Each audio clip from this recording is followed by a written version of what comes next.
Hi everybody, my name is Billy Sheehan. You're watching me right here on guitar.com. Visit my website if you like, www.billysheehan.com, S-H-E-E-H-A-N. I got a new record coming out in August on Favored Nations called Compression. I have to warn you, I sing on every song, but it's myself playing bass, playing guitar, programming most of the drums. Terry Bozzio was kind enough to come in and blaze through 2 tracks with me, and also Steve Vai on a guitar solo on a song. Amazing Steve Vai, and hope you enjoy it, and I'll see you around. Yeah, this is the Yamaha Attitude bass production model. It's got the serial number on it there. It was not a custom shop version. And my deal with Yamaha was, when they do my basses, that the ones in the stores are the ones that I play. I don't get like a fancy custom shop version, and the kid goes out, puts out his hard-earned money, gets some plywood version of it, you know. So that was very important. And Yamaha has a very high integrity company. They put out some great instruments.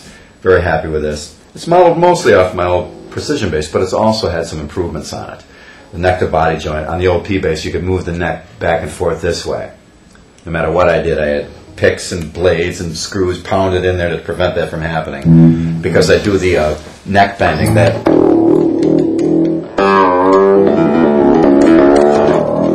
thing that would always drive that neck, move the neck in the joint all the time. So we did a whole different joint where it bolts from the back, and also there's a tongue on the neck that goes underneath this pickup, which is bolted on underneath too, so it doesn't move at all. And it still bends quite a bit, almost like a whammy bar, but I've never broken one yet. So I push on it pretty hard too. And it's got a couple extra things. The little thing here is called a fat finger. It's a little weight, just a solid hunk of brass you can put on there with a thumb screw, made by Groove Tubes. That's a little more mass to the neck. I'm into big, heavy, thunderous basses because they just sustain forever, and there's a lot of light basses with little thin necks, and people are afraid because their hands are small that they need a thin neck. But if you actually step back and look, the thickness of your neck has nothing to do with your reach. I mean, the guy I mentioned earlier, Joe, who started me playing bass, plays 6-string bass, full width Yamaha TRB bass that I got him. Little guy was about 5'6", maybe 5'4", little small hands, all over the place, And I almost never have to do this move. Rarely do I have to do that in a song. So that your reach is, if it's more than 3 frets, you're ahead of the game. But you don't need much more than that. So a lot of people get afraid of a big fat neck. So on this bass, I had them do the fattest neck that they let me do on it, so they know they can still sell some of them. And then I put this on there as a little bit of an additional weight. Some of the early times in the studio, I'd clamp a vice grip onto the headstock, just for an extra mass. And it also has the D tuner on it, which is the drop down to a low D, which is super essential, especially the fact that it's not a 5-string or 6-string bass. Get the low notes easier. And I did one other fancy thing on this bass that I added on my own, which is the fancy lights, which are Sims in London. They do this on instruments. I came in, they had blue LEDs, and they had just come out, blue LEDs, so had just been developed over the last few years. And I said, I got to have that. So it also has a laser pointer on it, too, so when you see an attractive young lady in the crowd, you can shooting out from the end here, you can point her out and give her your regards. Do I see some scalloping up on the neck up there? Yeah. This is 1, 2, 3, 4, 5 frets, or scallop. Also, these frets from here on are smaller frets than the other frets. Just a little bit more accuracy up on the high end, because the bigger the fret, the wider the spot is the string lands on. The smaller the fret, the smaller the spot, the more accurate it's going to be to the center. So I actually I did that on my old P bass, so I adapted it to this too, where the last few frets are smaller frets. And then just to be able to get underneath that, to get that to get up there. So,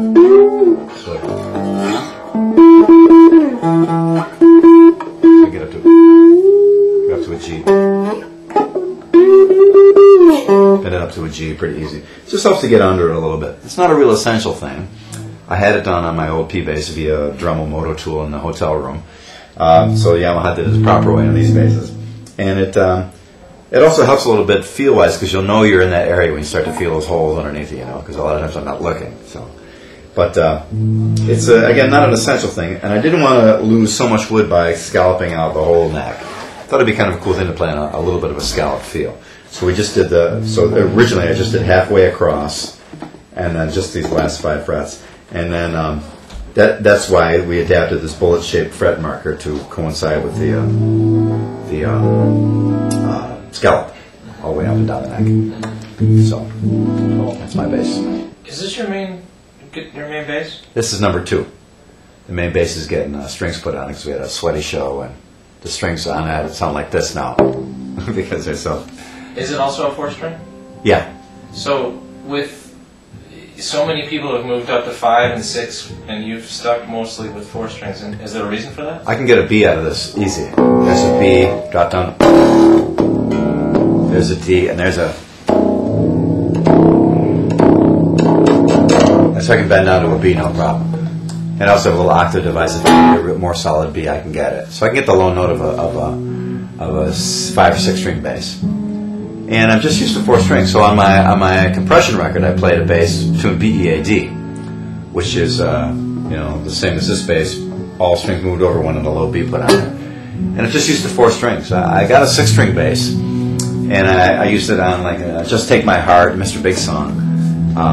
And I've used it on a few things, a couple of projects, a couple of albums, stuff like that. But I'm flying around on the neck, and it's, all the patterns and everything works the same way as it does on a 4-string. But I'm thinking, what key am I in? Because I know that's A, B. It sounds very simplified, but it's just a little bit confusing for me. And it would require me a little bit to apply a little more thought to it.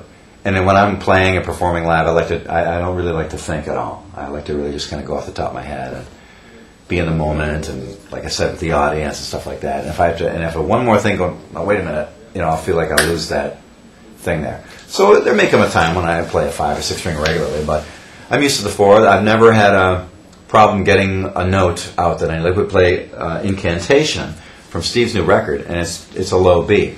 And I have an EBS octave pedal, which gives me a solid as a rock low B off of this B here, and it's overwhelming, the low notes. So there's ways to get around it. Mm-hmm. And if I would have started on 5 or 6 string, I probably would be playing that now. But I've started on 4, and 30-some years of getting used to this.